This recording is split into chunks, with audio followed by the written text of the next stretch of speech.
이 레위기 13장은 나병이라는 이제 문둥병이죠. 한센병. 이것을 진찰하는 방법에 대해서 쭉 설명을 하고 있습니다. 그러니까 여러 가지 이 피부병이 나오는데 그 피부병들을 자세하게 진찰해서 나병인지 아닌지를 가려내어서 나병 환자일 경우에는 집 밖으로 보내서 혼자 살게 하라고 이렇게 말씀을 하고 있습니다.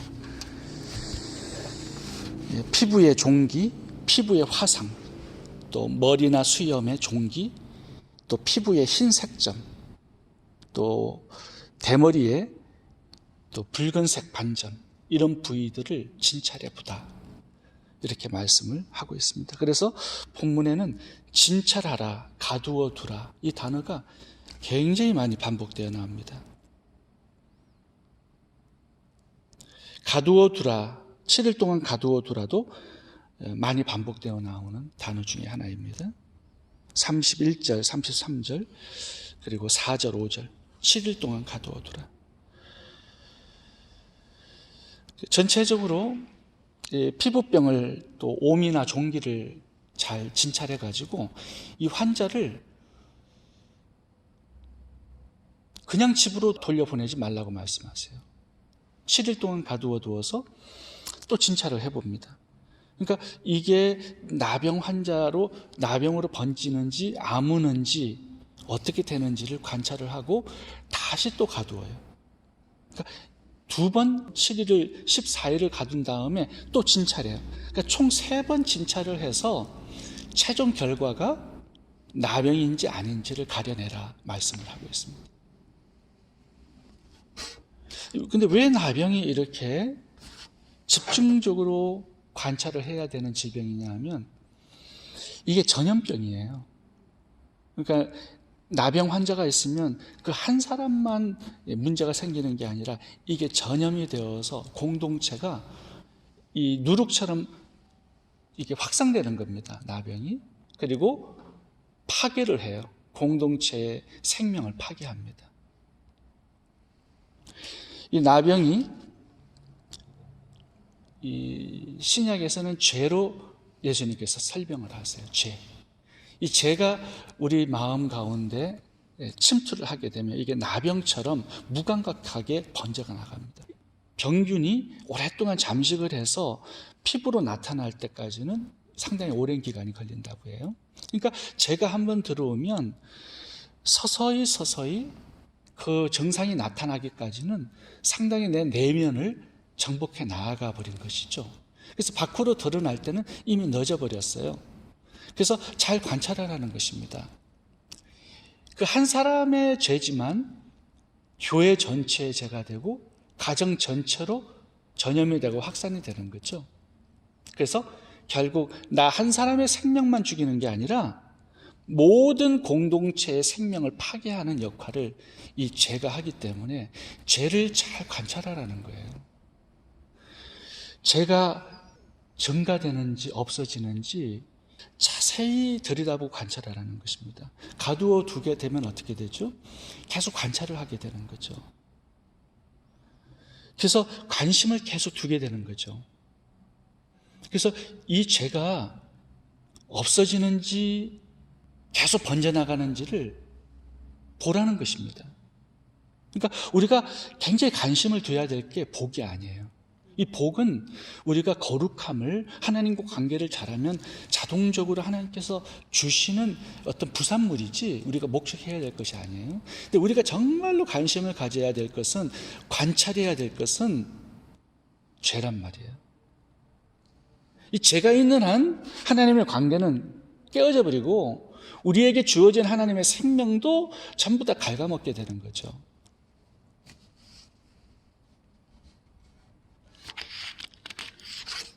그래서 본문에는 14일간 가두어 두고 3번 관찰하고 진찰합니다. 그만큼 집요하게 우리 내면 속에 있는 이 죄가 어떤 역할을 하는지를 자세히 들여다봐야 된다는 거죠. 왜냐하면 나를 죽이는 것이고 우리의 공동체를 죽이는 것이기 때문에 그렇다라는 것입니다. 예민하게 반응해야 되고 내 안에 이 나병과 같은 죄가 있는지 없는지 살펴보고 진찰하고 진단해야 된다는 것입니다.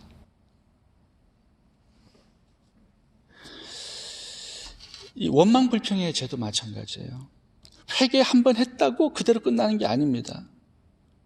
내 마음속에 계속 이렇게 원망불평의 마음이 있는지 없는지, 그런 언어가 계속 사용되고 있는지를 계속 예의주시하고 관찰하고 진단하고 살펴보라는 것이에요. 미움도 마찬가지죠. 우리 마음속에 한번 미움이 들어오면 한번 회개했다고 그게 없어지는 게 아닌 거죠. 계속 살아서 역사합니다. 환경만 주어지면. 그러니까 계속적으로 살펴봐야 되고 진단해 봐야 되는 거죠. 내 안에 또 들어왔는지, 이게 잘하고 있는지 없어졌는지. 음행도 마찬가지예요. 음행이 한번 들어와서 회개했다고 그 뿌리가 완전히 꺾여 나가는 건 아니거든요. 이 다윗도 보면 그 내면에 이 나병 환자 같은 이 나병 같은 이 죄악이 겉으로 나타날 때까지는 꽤 오랜 시간이 걸렸을 거예요. 근데 한번 나타나니까 어떻게 됩니까? 나라 전체가 파괴되어 버리는 거죠. 칼이 영영 그 집안에서 떠나지 않아요. 그러니까 48세까지 하나님 좋은 관계를 가지고 잘 섬기고 신앙생활 잘 해왔다 하더라도 그 작은 음행에 음욕의 죄 하나가 들어왔기 때문에 다 깨어져 버리는 거죠. 그때부터 내리막길 인생을 살아가고 아들이 쿠데타를 일으키고 뭐 그냥 어머니들을 강간하고 이런 사건들이 상상할 수 없는 사건들이 일어납니다. 이 죄는 점점 자라요. 계속 확산됩니다.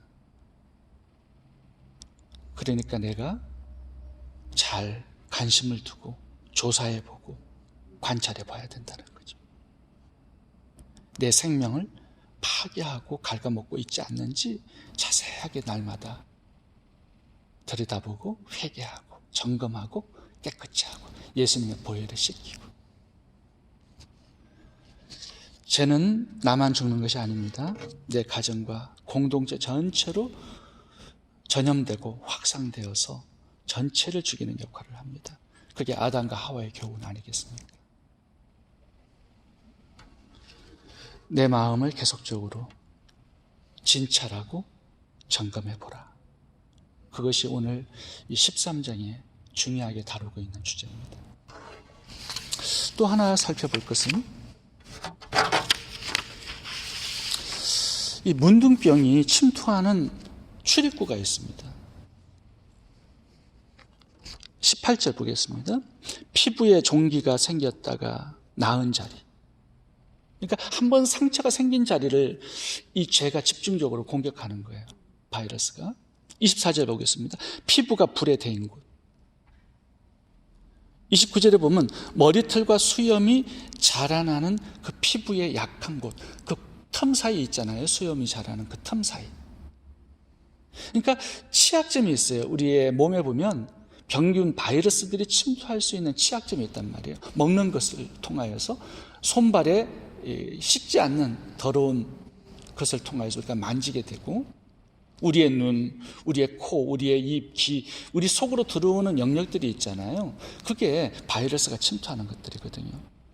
자, 우리의 생각은 어떻습니까? 이 생각이 들어오는, 세상의 것이 들어오는 출입구죠. 우리의 마음도 세상의 것을 품는, 들어오는 출입구죠.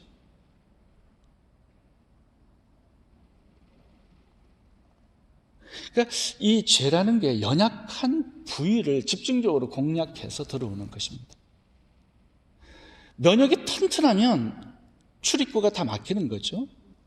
아파도 금방 싸워서 이길 수 있기 때문에 괜찮은 거죠. 근데 우리 내면 속에는 취약한 연약한 부분들이 있어요.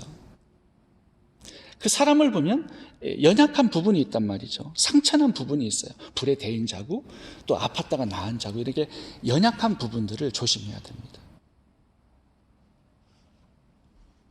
상처를 잘 받는 곳이 있어요.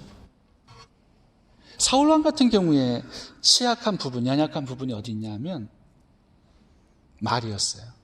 전쟁에서 돌아왔는데 여인들이 노래를 부르는 겁니다. 사울이 죽인 자는 천천히요, 다윗이 죽인 자는 만만히요. 이 한마디를 들었을 때 그의 인생은 바꿔져 버리죠. 굉장히 취약한 부분이 이렇게 남의 말을 잘 듣고서는 거기에 집중적으로 반응하는 그 연약한 부분이 사울에게 있었습니다. 다윗의 연약한 부분은 이게 음욕이었어요. 부인이 6명이 있었는데도 불구하고 또 이렇게 취하려고 하죠. 하나님께서 충분하게 주셨지 않느냐 물어보신 부분이 있어요. 네가 원하면 내가 더 주었을 것이다. 이미 하나님께서 참 많은 것을 양치는 목동에게 주셨지만 늘 마음에는 이렇게 부족하다라고 생각하는 그게 취약점이었죠. 감사가 없어요. 아담과 하와도 보면 풍성하게 주셨는데 감사가 없어요. 마음에 부족하다라고 생각해요. 늘 이 부분이 되게 취약한 부분입니다. 감사가 없어요. 늘 불만족해요. 이스라엘 백성들에게는 하나님께서 얼마나 많은 기적들을 주셨습니까? 430년의 포로 생활에서 구원해 주시고 홍해를 갈라주시고 만나를 떨어 주시고 반석에서 물 주시고 뭐 메추라기도 주시고 참 많은 것 주셨는데도 늘 원망불평이 습관적이었죠. 부족하다, 나는 없다, 나는 더 가져야 된다. 이게 습관이에요. 연약한 부분이죠. 그 사람이 연약한 부분.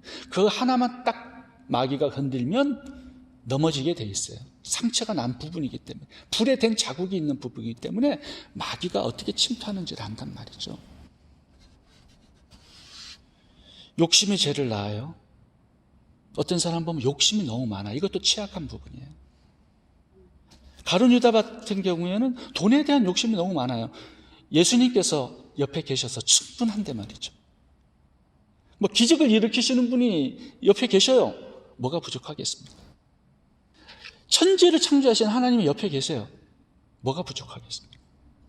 우리 마음속에 들어와서 세상 끝날까지 너희와 함께 계시다고 약속하셨는데, 근데 우리는 늘 부족하다라고 느껴지면 그것이 굉장히 취약한 부분이죠. 사람마다 또 열등감이 있는 부분들이 있어요. 어떤 부분은 학벌이 열등감이야. 그 학벌에 대한 얘기하면은 상처가 금방 받아. 어떤 사람은 직장, 어떤 사람은 수입, 어떤 사람은 인물. 뭐 인물에 대해서 조금 얘기하면 막 금방 시험에 드는 부사들이 있어요. 수입이 적기 때문에 늘 열등감에 있는 분이 있고, 충분한데도 말이죠. 넉넉하게 주셨는데도 말이죠. 그래서 우리가 늘 말씀에 터치되어 있어야 돼요. 늘 말씀에. 늘 예배자로 살아가야 되고요. 늘 우리가 성전이잖아요. 늘 그 속에 기도와 찬양과 말씀과 예배가 우리의 내면 가운데 늘 기도의 향이 피어오르고 번제단의 보혈의 피가 늘 흐르고, 그러는 사람들에게는 이 병균이 침투할 수가 없게 되는 거죠. 그리고 잘못했으면 늘 회개하고 말이죠. 또 바르게 살아갈 수 있도록 내가 최선의 노력을 다하고. 또 하나를 살펴보겠습니다. 그것은 죄를 지적할 수 있는 사람이 옆에 있어야 합니다. 제사장이 이걸 관찰해줘요. 그 사람의 영적인 상태를 관찰해줘요. 부정하다, 부정하지 않다. 이거는 문둥병이다, 아니다를 관찰해준단 말이죠. 그런 사람이 하나님께서는 이렇게 주셔요. 그래서 내 자신이 끝까지 죄에 승리할 수 있도록, 내 자신의 죄를 바라보고 회개할 수 있도록 그렇게 도와주시는 역할을 제사장을 통해서 하시고, 오늘날은 목회자를 통해서 그 일을 하십니다. 근데 오늘날은 목회자가 그 일을 잘 못해요. 왜냐하면 성도들이 잘 받아들이지가 않습니다. 분명히 하나님의 말씀을 가리키는 사람은 하나님께서 복으로 주셨는데도 불구하고 내 자신과 맞지 않아. 그 말씀이 나를 친다고 생각해요. 너 문둥병이다 그러면 문둥병이 걸린 것을 자각하고 한번 바라봐야 되는데, 모든 사람이 다 문둥병이에요. 이렇게 나온단 말이죠. 예배에 대해서 예배 법을 가르쳐주면 막 화를 내요. 예복을 바르게 가지고 오라고 그러면 화를 내요. 참 많은 목회자들이 오늘날은 그 역할을 제대로 못하기 때문에 사람을 죽여나가는 겁니다. 안식일을 범하는 자가 있으면 그 죄를 바로 깨달을 수 있도록 얘기를 해주는 게 이것이 하나님의 복이거든요. 잘못된 신앙생활을 하고 있으면 그걸 지적해 주는 것이 그 사람을 살리는 것이거든요. 문둥병에서 살려내는 것이거든요. 그래서 목회자의 제사장의 역할은요, 그 사람의 죄악을 잘 관찰하는 거예요. 14일을 가두어 두고 집중적으로 관찰하는 거죠. 3번씩 관찰하는 거죠. 이게 제사장의 역할이었습니다. 이 역할을 해주는 사람이 바로 부인이 돼야 되고 남편이 돼야 돼요. 자녀들의 죄악이 있으면 그대로 방치해 주는 거, 그것은 좋은 자녀법은 아니거든요. 지적해주고 바르게 해주고 고쳐주고 깨닫게 해주고 하나님의 법이 무엇인지를 정확하게 알려주는 것, 그것이 참된 나에게 복이 되는 것입니다. 교회를 떠날까 봐 염려하고 또 그 사람의 개인적인 자유함을 억압하는 것처럼 느껴지게 할까 봐 말 못하고 지적하지 못하고 죄를 그대로 방치하고, 이건 하나님 앞에 설 때 심판거리가 되는 것이죠. 근데 가장 큰 문제는 뭐냐면 그 죄를 짓는 한 사람 때문에 교회 전체가 죽어버려요. 나 한 사람 때문에 다른 사람들이 예배를 못 드려. 나 한 사람 때문에 다른 사람들까지 죄를 짓게 만드는 악한 모델이 되어버려. 이제 그게 죽을 죄가 되는 거죠. 안식일날 나무하러 올라가는 그 사람처럼.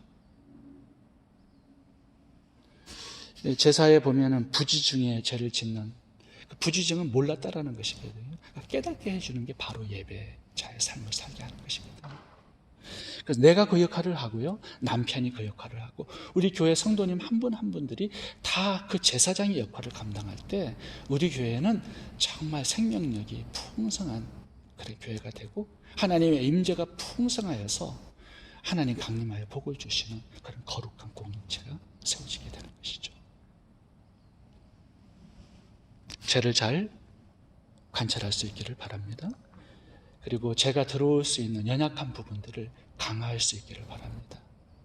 그리고 내가 죄를 바로 깨닫고 다른 사람에게도 그 죄를 깨닫게 해줄 수 있는 그런 제사장의 역할로 우리가 살아갈 수 있어야 하겠습니다. 기도합니다.